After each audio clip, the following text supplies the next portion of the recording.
Hello साथीहो, Radhe Radhe. म अघि हजुरहरूलाई भनिसकेको थिएँ म कपाल काटेको भिडियो दिन्छु भनेर। हेर्नु, कपाल ठुलो भएर म आइसकेको छु नाभिकबाट कपाल काट्न। आज तर लाइन ठुलो लाइन लाग्नु पऱ्यो, बुधबार रहेछ। सबैजना दाजुहरूले काट्न आउनुपर्छ। त्यो लाइन लागेर 5 नम्बर पाइयो र काटियो। काटेको आनन्द गान सुन्दै लिँदैछु।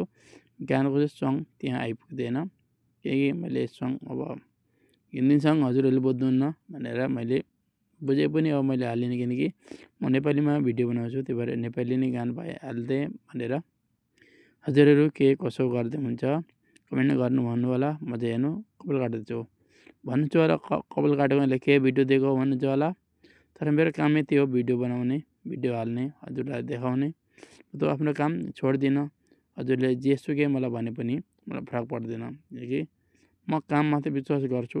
त्यही भएर कपाल काट्दैछु। हेर्नुहुन्छ, कपाल दाह्री काट्न आएको छु।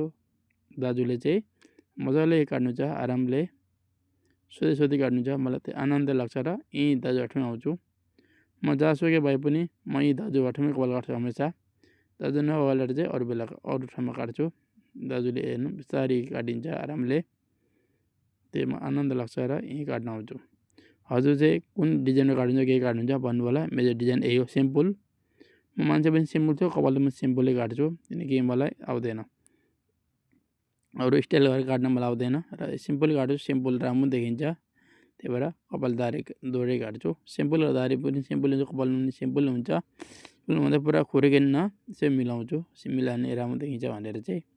हजुरहरू चाहिँ के कस्तो डिजाइन काट्नुहुन्छ कमेन्टमा भन्नु होला। र साथसाथ भोलि किन कपाल काटेको भन्नुहुन्छ भने भोलि मङ्गल चौथीको हजुरहरूलाई शुभकामना छ।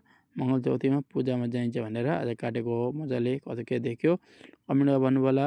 फेरि पनि मेरो परिवारमा हजुरलाई मङ्गल चौथीको शुभकामना। भगवान् गणेश भगवान्ले हजुरलाई राम्रो राख्नुहोस्, कल्याण होस्, हजुरको जीवन अघि बढोस्, रोग ब्याज नलागोस् भनेर एक कामना गर्छु म चाहिँ हजुरलाई। हजुरमाथि भगवान्सँग भोलि मन्दिर जान्छु, हजुरको यही कामना गर्छु। मेरो चाहिँ भने यही हो।